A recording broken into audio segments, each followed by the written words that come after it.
আপোনালোকলৈ টিউলিপ আৰু উইণ্ডমিলৰ দেশৰ পৰা নমস্কাৰ জনাইছো।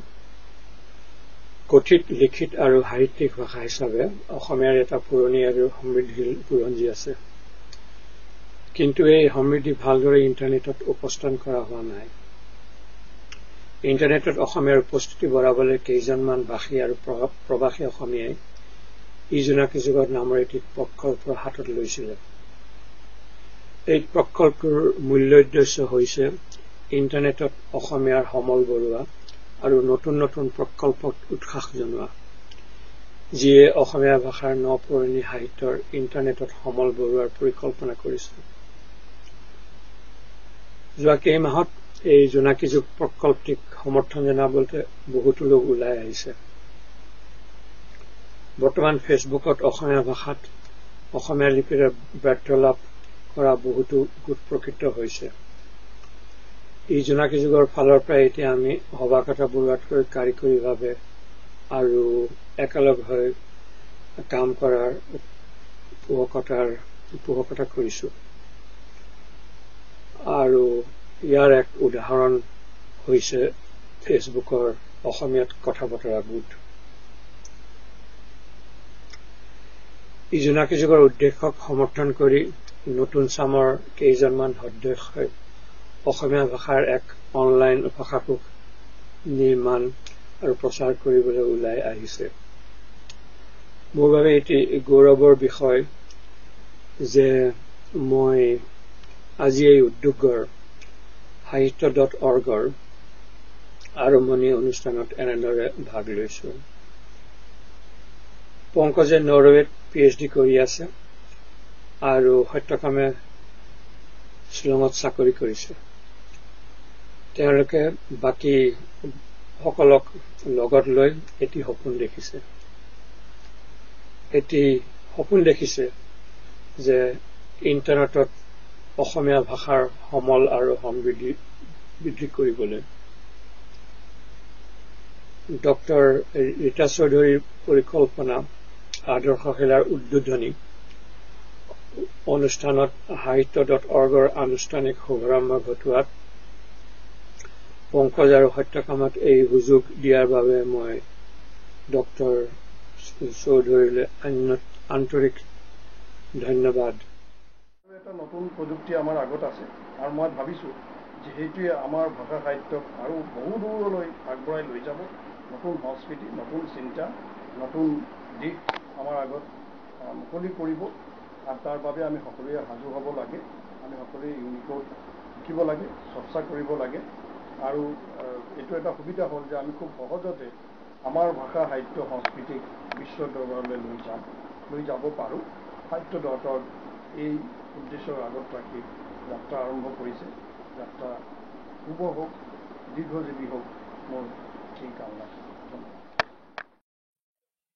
নমস্কাৰ, মই ডক্টৰ চৈতন্য কুমাৰ ভৰদ্বাজ, জাৰ্মানীৰ টেকনিকেল ইউনিভাৰ্চিটি মিউনিকত গৱেষণা কৰি আছো। যোৱা বছৰৰ শেষৰ ফালে পৃথিৱীৰ বিভিন্ন কোণত সিঁচৰিত হৈ থকা কেইজনমান অসমীয়া সাহিত্যপ্ৰেমী যুৱকে অসমীয়া ভাষা চৰ্চাৰ উদ্দেশ্যেৰে মষ্ট পপুলাৰ নেটৱৰ্কিং ছাইট ফেচবুকত অসমীয়াত কথা বতৰা নামৰ গোট এটি খোলে।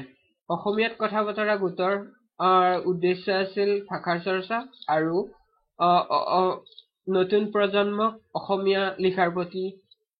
অসমীয়া ভাষা ইণ্টাৰনেটত লিখাৰ প্ৰতি আগ্ৰহী কৰোৱা।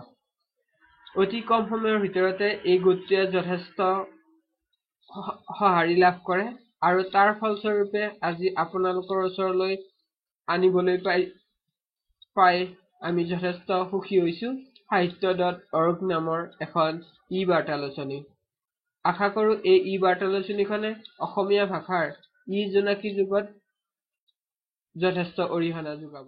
মোৰ নাম মঞ্জিত নাথ, মোৰ ঘৰ আগিয়াৰ গোৱালপাৰাত আৰু মই হায়দৰাবাদৰ মাইক্ৰছফ্টত কাম কৰি আছো। আপুনি বাৰু ফেচবুকখনক অসমীয়া হোৱাটো বিচাৰেনে বা আপুনি গুগলত অসমীয়াৰে চাৰ্চ কৰিব বিচাৰেনে? মই কিন্তু বিচাৰো। আৰু এই কামটো কৰিবৰ কাৰণে আমাক কোনো চৰকাৰী সাহায্যৰ প্ৰয়োজন নাই বা কোনোবা ডাঙৰ মানুহে আমাক সহায় কৰিব নালাগে। আপোনাৰ আৰু মোৰ দৰে সাধাৰণ মানুহবিলাকে আমি এইটো কাম কৰিব পাৰো। আমি কি কৰিব লাগিব? আমি যিমান পাৰোঁ সিমান অসমীয়াতে লিখিব লাগিব আৰু ইণ্টাৰনেটত আপলোড কৰিব লাগিব আৰু এই লিখাটো ইউনিকোডত হোৱাটো বাঞ্ছনীয়। এতিয়া আপোনাৰ আৰু মোৰ এই লিখাবিলাক সমাজৰ মাজত প্ৰসাৰ কৰিবলৈ আৰু ইয়াক এটা স্বীকৃতি প্ৰদান কৰিবৰ কাৰণে সাহিত্য.org জন্ম হৈছে। আজি ৰীতা বাইদেউৰ আধাৰশিলাৰ লগতে সাহিত্য.org এটা আধাৰশিলা অসমত উঠি অহা যুৱক যুৱতীসকলক ইউনিকোডৰ মাজেৰে লিখা মেলা কৰিবৰ কাৰণে। মই আশা কৰোঁ সাহিত্য.org এক আন্দোলন হওক আৰু এই আন্দোলন কেতিয়াও থমকি নৰয়, কাৰণ ইয়াৰ বাঘ জৰি আছে আপোনাৰ আৰু মোৰ হাতত, আৰু মই জানো আমি কেতিয়াও থমকি নৰওঁ। নমস্কাৰ। পোনপ্ৰথমে আজিৰ এই বিশেষ সভাত উপস্থিত থকা সমূহ ৰাইজলৈ মই হিমজ্যোতি তালুকদাৰে নতুন দিল্লীৰ পৰা সাদৰ সম্ভাষণ জনাইছোঁ। আজি হয়তো অসমৰ ইণ্টাৰনেট সাহিত্যৰ এক বিশেষ দিন। অসমীয়া ভাষাৰ প্ৰচাৰ আৰু প্ৰসাৰৰ লক্ষ্য আগত ৰাখি আজি সাহিত্য.org নামেৰে যি এক ৱেবছাইট মুকলি কৰা হৈছে, ই নিঃসন্দেহে অসমীয়া ই সাহিত্যৰ বাবে এক মাইলৰ খুঁটি হিচাপে বিবেচিত হ'ব। যি সময়ত ইণ্টাৰনেটত বিভিন্ন আঞ্চলিক ভাষাসমূহে নিজৰ প্ৰাধান্যতা বিস্তাৰ কৰিছে, সেই সময়ত অসমীয়া ইউনিকোড মাধ্যমৰ জৰিয়তে অসমীয়া লিপিৰ ইণ্টাৰনেটৰ প্ৰসাৰ ঘটোৱাটো অতিকে জৰুৰী হৈ পৰিছে। সেই উদ্দেশ্য আগত ৰাখি সাহিত্য.org ৱেবছাইটটো মুকলি কৰা হৈছে। সাহিত্য.org জৰিয়তে অসমীয়া নৱপ্ৰজন্মৰ লোকসকলক ইণ্টাৰনেটত অসমীয়া ভাষাত সাহিত্য চৰ্চা কৰাৰ এক নতুন দুৱাৰ মুকলি হ'ব আৰু লগতে অসমীয়া ভাষাৰ সমল ইণ্টাৰনেটত প্ৰাধান্যতা বিস্তাৰ কৰাৰ পূৰ্ণমাত্ৰা সম্ভাৱনা আছে। আমাৰ এই প্ৰকল্পত আপোনালোকৰ আশীৰ্বাদ আৰু সহায় সহযোগ সদায় কাম্য। চিৰচেনেহী মোৰ আশাজননী। ধন্যবাদ।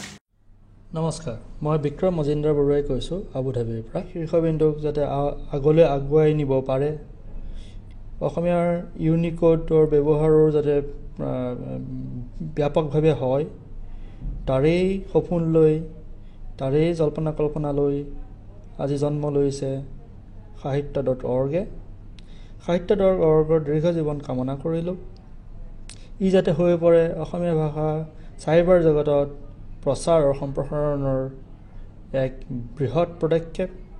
এই পদক্ষেপ শীৰ্ষবিন্দুক যাতে আগলৈ আগুৱাই নিব পাৰে, অসমীয়াৰ ইউনিকোডৰ ব্যৱহাৰো যাতে ব্যাপকভাৱে হয়, তাৰেই সপোন লৈ, তাৰেই জল্পনা কল্পনা লৈ আজি জন্ম লৈছে সাহিত্য.org-এ। সাহিত্য.org-ৰ দীৰ্ঘ জীৱন কামনা কৰিলোঁ। ই যাতে হৈ পৰে অসমীয়া ভাষা চাইবাৰ জগতত প্ৰচাৰ আৰু সম্প্ৰসাৰণৰ এক বৃহৎ পদক্ষেপ। এই পদক্ষেপৰ প্ৰতিটো খোজতেই আমি ভাগ দিবলৈ আগবাঢ়ি আহিম। ভৌগোলিকভাৱে বিভিন্ন স্থানত আমি থাকিলেও আমি একেলগে কাম কৰি আহিছোঁ, থাকিম আৰু ভৱিষ্যতলৈও কাম কৰি থাকিম। নমস্কাৰ, মই প্ৰণৱজ্যোতি ভূঞা, ভাৰতীয় বিজ্ঞান প্ৰতিষ্ঠান বাংগালোৰৰ গৱেষক ছাত্ৰ। নমস্কাৰ, মই প্ৰণৱজ্যোতি ভূঞা, ভাৰতীয় বিজ্ঞান প্ৰতিষ্ঠান বাংগালোৰৰ গৱেষক ছাত্ৰ। আজিৰ এই অনুষ্ঠানত উপস্থিত আপোনালোক সকলোলৈকে মোৰ আন্তৰিক অভিনন্দন আৰু শুভকামনা জ্ঞাপন কৰিছোঁ।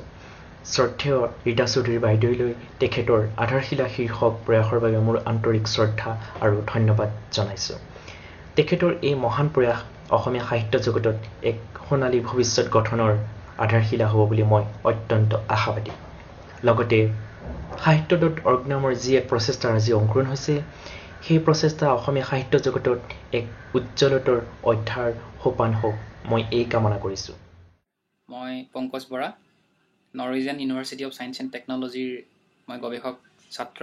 ফেচবুকত আমাৰ মনে মিলা কেইজনমান ল'ৰা ছোৱালী লগ লাগি আমি 2010 চনত অসমীয়াত কথা বতৰা বুলি এটা গোট স্থাপন কৰিছিলোঁ। তাৰ মাধ্যমেৰেই ভৌগোলিক পৰিসীমা নেওচি পৃথিৱীৰ বিভিন্ন প্ৰান্তৰ অসম আৰু অসমীয়াক ভালপোৱা কেইজনমান ব্যক্তিৰ আশাসুধীয়া প্ৰচেষ্টাত বৰ্তমান প্ৰায় 1500 সদস্যৰে এক শক্তিশালী স্থিতিত অসমীয়াত কথা বতৰা নামৰ গোটটিয়ে কাৰ্য সম্পাদন কৰি আছে।